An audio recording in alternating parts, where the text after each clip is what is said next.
Hi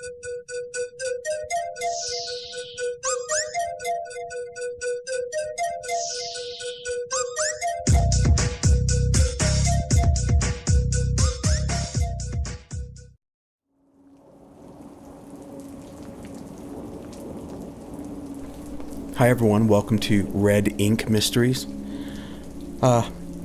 I went back to my original intro with the little hamster. I like him. He's nostalgic for me. I always had hamsters as pets when I was little, so he's back, at least for a while.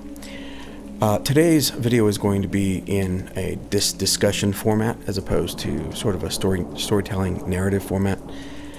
The case we have today is very mysterious to me. It's the missing persons case, the missing person being Jay Slater, a young man who is a British national who was on vacation in the Canary Islands in, I believe it's pronounced Tenerife, an island in the Canary Islands. And there was this NRG music festival, and the young man went to the music festival, had a great time, ended up meeting a couple of new friends, went to stay with them, and then from there he literally left the house sort of inexplicably. His friends were telling him, don't leave on foot and try to walk back because it's nearly an 11-hour trek by foot, a mere 15 minutes by taxi, and yet he refused to take the taxi. And we're going to dive into this story. Now, what I've done a lot of research on this, and I've sort of broken it down step by step, day by day, what was going on with this entire case. And then at the end, we're going to sort of go over some questions I had in my head, and also sort of, to me, guys, this case reeks of missing 411 criteria. David Paulides, missing 411. If you don't know who or what that is, I'd advise that you take a look at David Paulides' work. He's an ex-SWAT detective, private investigator, etc., who has worked on thousands of cases, and he has sort of noticed there are certain protocols and criteria that seem to be prevalent in a lot of missing person cases. So he's written many books called Missing 411 that are extremely enlightening, and they're amazing. But we'll go into that later. So let's go back to June 16th of this year.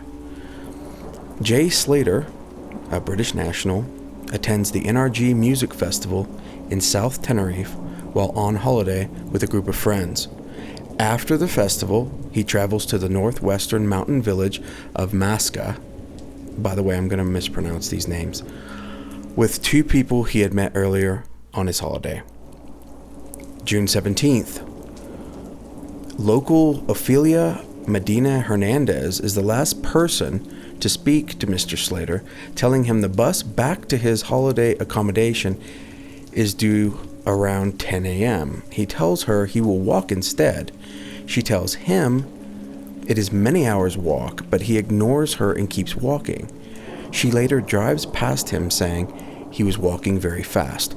Now, this was just a local that he passed when he was leaving. And she basically tells him, hey, the bus is due around 10 a.m. Or transportation. What is that? Yeah, bus. Okay, and he basically tells her, no, I'll just walk.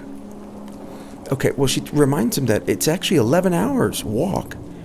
And he ignores her and walks anyways.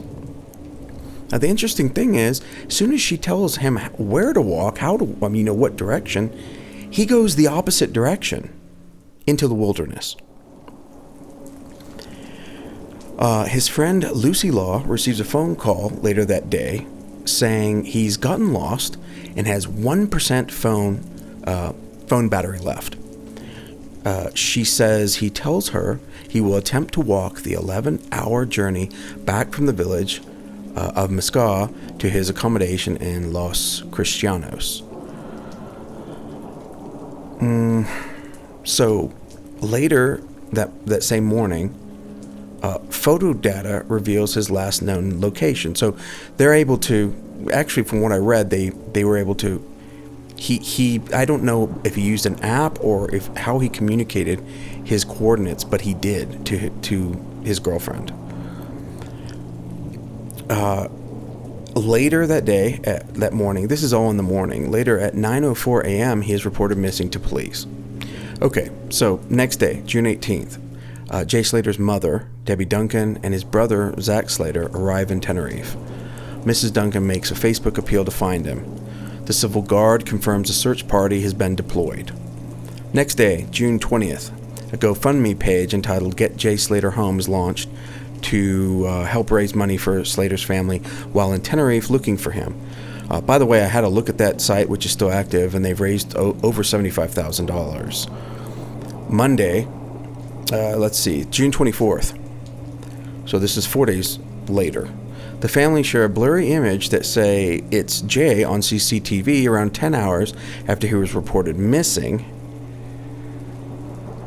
I couldn't find much more about that. I think this is kind of leading into some of the more conspiracy type of stuff.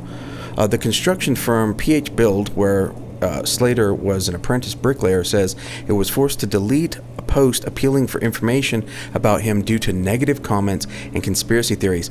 Guys, I looked into this. People were horrible to this family online. They were appealing to people to try to find their son, and people were saying things like, "We have him, and we're going to kill him if you don't give us money," or "He owed us money, and we're going to kill him." He was a little punk, and he got what he deserved. Horrible things. The family's trying to find their son, and these people are just being a-holes and making sport of it, which was. They later report that the worst part of this entire ordeal was the horrible online messaging. So let's see. Okay, June 25th. Search dogs are drafted by the Civil Guard from Madrid to help with the search. June 28th, so 3 days later, Slater's friend Brad claims he had video called him when he was missing and saw him fall down. So while they were on the video chat, saw him fall down slightly. He described seeing him, what in quotes, he gone over a bit, not a big drop, but a tiny little drop, whatever that means. So I guess he just kind of tripped. He didn't really go down. He just, he was tripping. He was in rugged terrain. He was kind of tripping, and he says that they were both laughing about it. And Slater was saying, "Look where I am. I was just at a music festival," and he didn't seem concerned on the phone until he knew how far away he was. It's believed at this time inclement weather moved in the form of rolling fog over the mountaintops, and temperatures in the region are weird because it's this volcanic mountain range sort of area on this island, and it's reported that it gets very hot during the day and very cold at night, so not good at all. Also sort of another missing 411 point there. The inclement weather seems to move in at the point of separation or at the time the person goes missing. June 29th, after a public appeal for help, between 30 and 40 volunteers and rescue workers go on a search scouring a huge area of rugged and hilly terrain. There was quite a few volunteers, actually, that helped out with this. Local police say the two men Mr. Slater left the festival with are not relevant to their investigation. So if you were thinking maybe the two friends, new acquaintances he made, might be, sort of suspected of foul play, they were not. June 30th, local police say they are calling off the search, but will follow up with any leads that emerge. So June 30th, what was this? So it started the 16th. So about 2 weeks later, they have called off the search. Let's see here. Okay, just police say calling off search. Okay, July 2nd, local police say there is no indication Mr. Slater has been the victim of a crime. July 15th. Wow, we're really pushing some time here now. What are we looking at? Yeah, that's several weeks. The Civil Guard issues a statement saying they have found human remains. It reads, the Mountain Rescue and Intervention Group of the Civil Guard has located the lifeless body of a young man in the Mesca area after 29 days. So it's been 29 days since he went missing. Let's see. Now this is where, for me, it gets strange. And what's funny is, to almost all the mainstream media and all the posts I see, it's so cut and dry. He decided to just go play in the rugged wilderness with I forget if they said he was in like in shorts and a shirt and just like hiking tennis shoes. He was not dressed for this at all.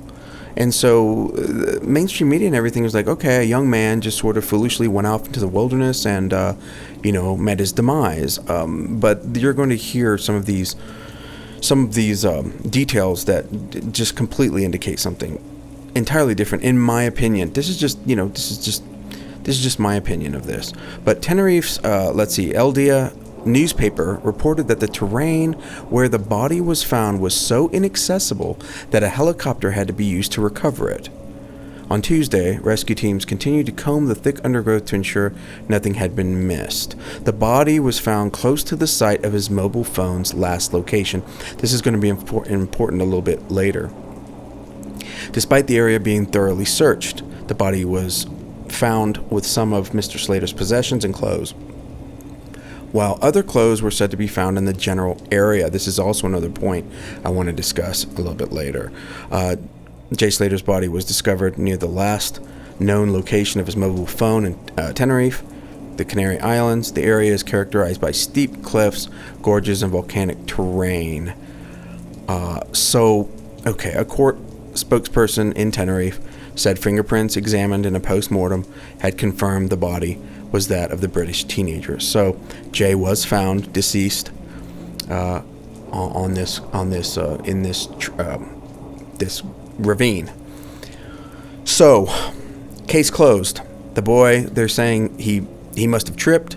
He must have fell to his doom after being exhausted, after traveling for hours and hours through the wilderness. Okay, well, here's my questions, and it's literally that cut and dry. This poor boy went off into the wilderness. He shouldn't have. He was ill-equipped, and he got disoriented and fell to his death, and case closed. Well, not for me, and here's why. Here's my questions. Why would Jay suddenly leave the house by foot, refusing a taxi or the bus? Why? The bus was coming in a couple of hours. The bus was coming. Why? Why not stay? After being told by the local woman that the trek on foot would be over 11 hours, why did he continue on foot? Why did he ignore her directions, literally do an about-face, and go in the opposite direction into the wilderness? That is bizarre. Now, from what I've seen of missing 411 cases, there is almost this air of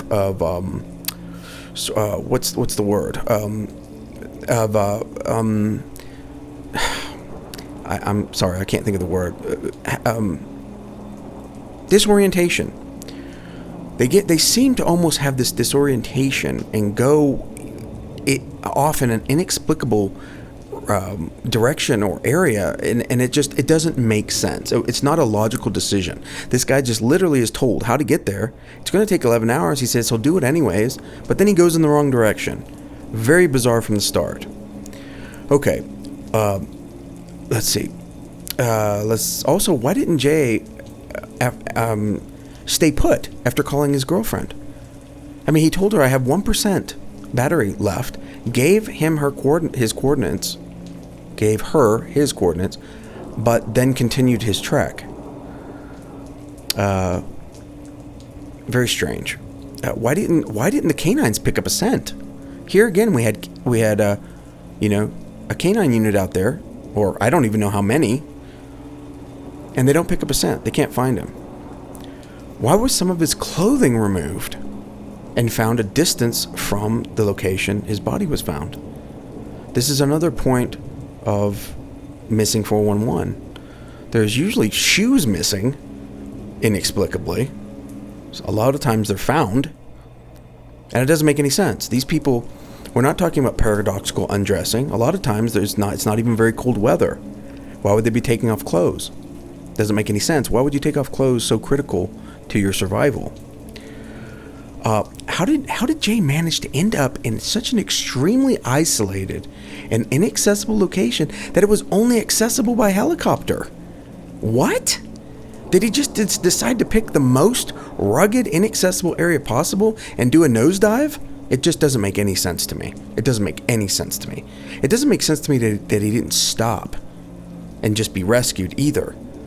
But the fact that he seemed to have this disorientation, despite being able to coherently speak to his friends on the phone when he did have battery power, he seemed to have this disorientation about him. But if it's inaccessible, then how did he access it? They're saying he nosedove off a cliff into a ravine. Why? I mean, it doesn't make any sense. You know, you can speculate a lot and say, well, maybe it was this, maybe it was that, maybe it was so dark and he couldn't see. Maybe, I don't know, maybe not. I mean, I'm not buying it. Most of all, and this is definitely a missing 411 detail. Why was his body found in the approximate location of the last coordinates given by Jay from his phone? They knew his coordinates based on his phone location. Why was his body found in the area when it had already been searched? Guys, when these professionals go out searching, they don't miss stuff like this. To go out to where his phone location was, the general area, and to miss his body, but then a month later find it in that location, that's almost impossible. I mean, you're not talking about a very large area here. How did they miss the body? It doesn't make sense. And this is one of those criteria for missing 411 that is very perplexing to me personally. I don't know, but some of the other things, but this illogical disorientation by missing people, going missing in granite or in this case volcanic terrain. There's also been a lot of missing persons around volcanic terrain, especially Mount St. Helens area. Inexplicable removal of clothing, dogs fail to track a scent, body being found far from the point of separation, and being found in an area previously searched. This all indicate to me that this case may qualify as a missing 411 case. And I know my channel is so teeny tiny that David Politis might not ever notice me. But I'm just wondering, because I don't know about you guys, or if you're even familiar with missing 411, but a lot of people are. And I see cases more and more now. It's sort of like once you've seen a new car that you really like, you start seeing them everywhere. It's a psychological condition, effect. I don't know the name of it. But now that I have these criteria for missing 411 in my head, I'm aware of them. I'm seeing them in cases. And I'm noticing most of the mainstream media and other people, they disregard them entirely. For instance, missing clothing. They'll just say, oh, he took it off because it's hot. Or, being in a completely inaccessible area. Well, yeah, he got disoriented and lost, and that's what happened. And it just, why did he take off in the wrong direction in the first place? Maybe he was still hungover. Maybe it's all these little silly, explanations that really, they don't make sense. They don't add up. And that's what makes this one so mysterious to me. And in my opinion, I really think it's a missing 411 case. Let me know what you guys think in the comments. I love your comments. I read every single one. I'd very much like to know what you think about this case. And the fact that this case is so new is also a bit strange, a bit different, because usually we see cases from the 1940s, 60s, 1990s, early 2000s, not anything a couple of months old. And so this happens all the time, guys. If you haven't had the opportunity to read or Missing 411, the books, or check out David Politis' website, you should. There are hundreds of cases that occur like this in national parks all across the world in areas such as this. and they meet certain criteria. A lot of them meet certain criteria that are extremely perplexing and very mysterious. Thank you so much for stopping by, and we'll see you guys next time.